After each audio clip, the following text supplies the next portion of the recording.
Assalamualaikum semua pecinta kucing.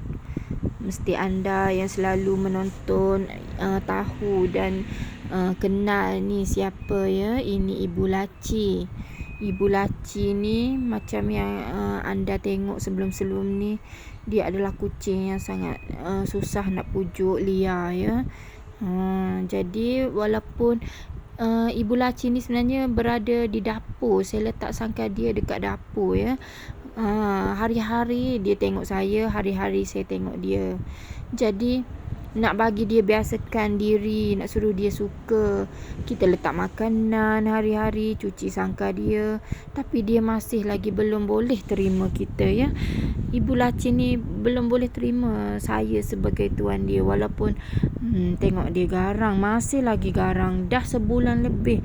Walaupun sudah sebulan lebih dah berada kat rumah kita, hari-hari saya bersihkan sangkar dia ya. Bersihkan sangkar dia bukan senang ya. Dia nak cakar tangan kita, kita kena ada cara-cara dia lah.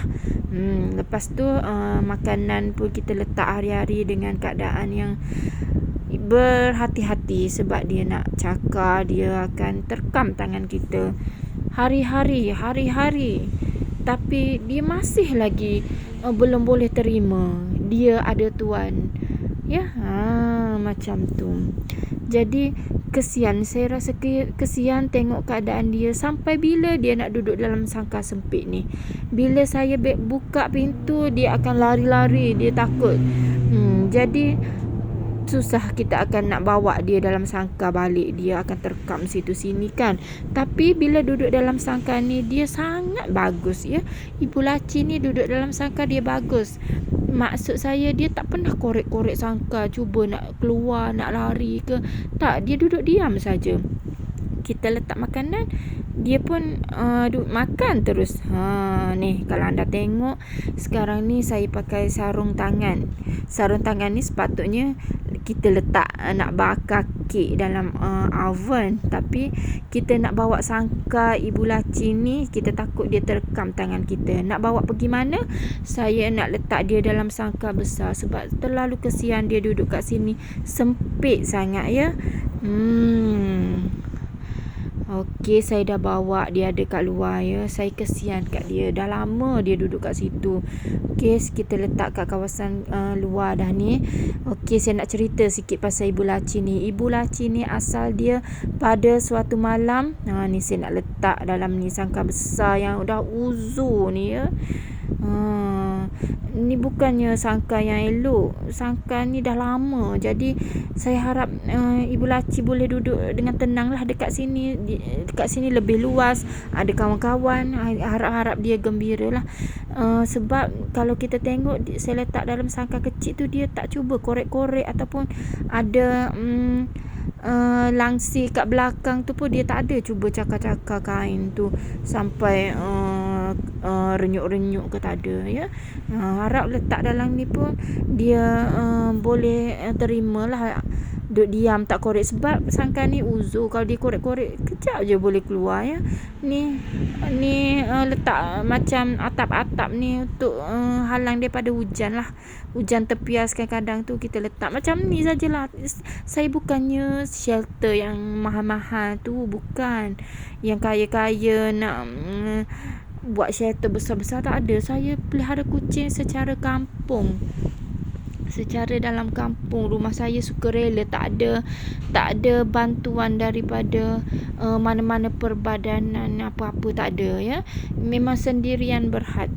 Kita pelihara kucing terbiar dengan sendirian berhad, dengan hasil kita sendiri, bukan daripada kutip dana-dana ke ada bantuan mana-mana, tak ada. Jadi sangkar kita pun ala kadar saja, sebab kita tak mampulah nak buat mewah-mewah ya. Saya buat YouTube ni nak bagi mewah sikit lah, tapi belum lagi berjaya lah. Okey, sambung ya. Kita nak cerita sikit pasal Ibu Laci. Ibu Laci ni pada suatu malam sebelum puasa, dah lama dah ni kisah ni ya, sebulan lebih dah ni.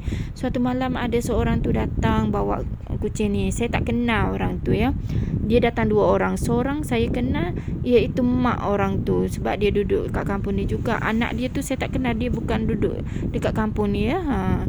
dia bawa mak dia lah tunjuk rumah saya kepada anak dia, bawa ibu laci dalam kotak bersama 5 ekor anak.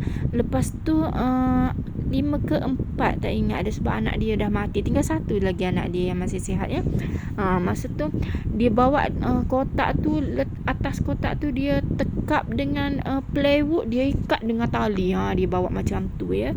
Jadi dia cerita laci ni kucing terbiar, sebenarnya kucing liar ya, kucing liar yang tak pernah dipelihara pun. Cuma kucing ni berada kawasan rumah dia. Dia lahirkan anak tu je lah jinaknya. Jadi anak tu masuk dalam enjin kereta dia. Jadi kalau dia sibuk nak pergi mana-mana, susahlah sikit, kena ketuk-ketuk dulu bagi anak tu takut keluar daripada enjin tu kan. Bila ketuk-ketuk kan kereta, barulah dia lari keluar. Jadi lambatlah dia nak pergi mana-mana. Jadi usahanya dia tu, dia pergi tahan perangkap ibu ni tak boleh nak tangkap sebenarnya. Dia tahan letak makanan dalam kotak. Bila lama, mengambil masa yang lama ya sebenarnya. Dia nak pujuk ibu laci masuk dalam kotak. Bila ibu laci masuk dalam kotak, dia petekak terus dengan plywood, bawa kepada kita. Usaha, begitu usahanya dia sebenarnya liar. Dengan orang yang bawa datang tu pun memang liar. Hari pertama saya buka kotak tu, habis barang atas rumah saya pecah ya. Ibu laci langgar. Ni nasib baik boleh ya. Okey, ni sekarang ni saya nak bebaskan dia masuk dalam sangkar besar ya. Kita halakan pintu sangkar kecil ni ke arah pintu besar. Saya dah buka ni ya, tengok ni. Kawan-kawan dah nak sambut dah kedatangan dia. Siap masuk lagi. Aduh, Oli pula. Janganlah masuk kan.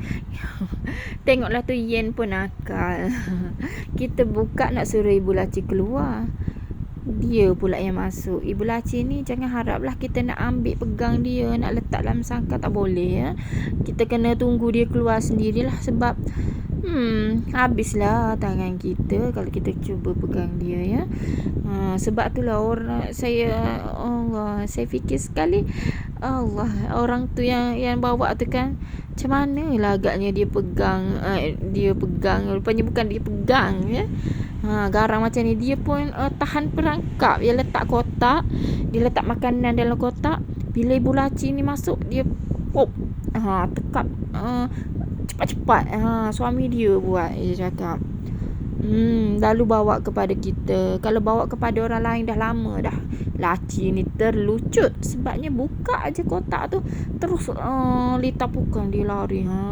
Sebab kita ni, kita buka dalam rumah. Jadi habis barang pecah pun tak apalah. Tengoklah tu, kita dah pujuk dah dia ni.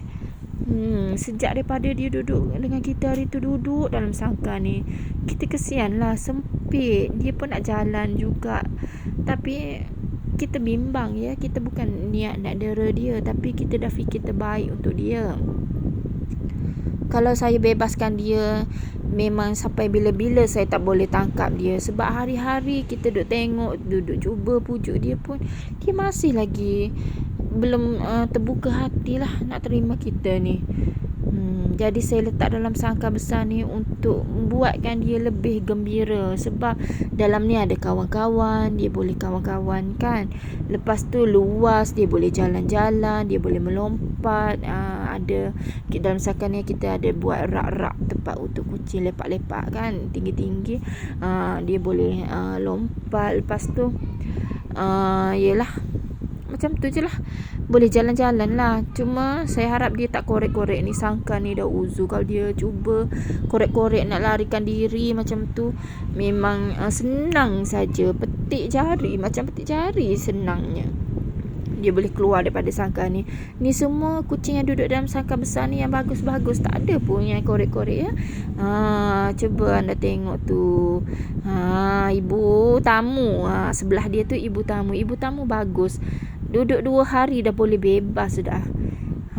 Ibu tamu tak ada masalah ya. Ibu tamu siang hari ni, sebenarnya dah petang saya bebaskan dia ni dalam pukul 6.30. Tengah hari tak ada ibu tamu, siap jalan-jalan lagi ya. Okey, dia dah keluar daripada sangkar. Macam ni lah, kita tengok daripada jauh-jauh. Saya zoom dah ni, okey. Tengok dia daripada jauh-jauh sajalah. Dia dah pergi dah hujung dah ni. Saya harap Ibu Laci gembira lah. Perasaan nak bebaskan Ibu Laci ke dalam sangkar besar ni seperti kita nak letak dia kat pasar. Macam tu pula. Padahal nak letak dalam sangkar besar je pun. Sebabnya hari-hari saya duduk dengan dia kat dapur kan. Jadi macam kita buang dia kat pasar pula rasa. Dia kan sangka dia sebelum ni duduk dekat saya buat kerja, dekat ni kat dapur, dekat sinki saya duduk masak, duduk buat kerja, duduk macam-macam lah, basuh pinggan, duduk siang ikan. Jadi dia duduk tengok muka saya hari-hari dah Ibu Laci ni. Tapi tak nak lagi, tak boleh lagi nak pujuk, susah sikit. Tak apalah, kita letak dia dalam sangkar besar pun dia macam tengok je, tapi tak ada agresif ya.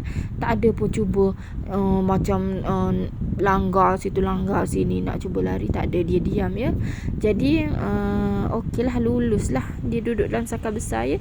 Kalau yang tak lulus tu ada juga dia terus panjat-panjat nak cuba lari, nak keluar kan. Ni dia diam saja. Ni maknanya tengok tu saya zoom ya. Maknanya kita bebaskan dia dalam sangkar tu bermakna tak boleh, jangan harap dah nak letak dia dalam sangkar kecil balik. Memang tak boleh dah. Sebab tu doakanlah semoga Laci tak terlucut cuba cari jalan keluar. Sebab kalau dia buat macam tu memang tak dapat dah. Kita nak tengok dia lagi ni bukan senang je. Laci ni bukan senang.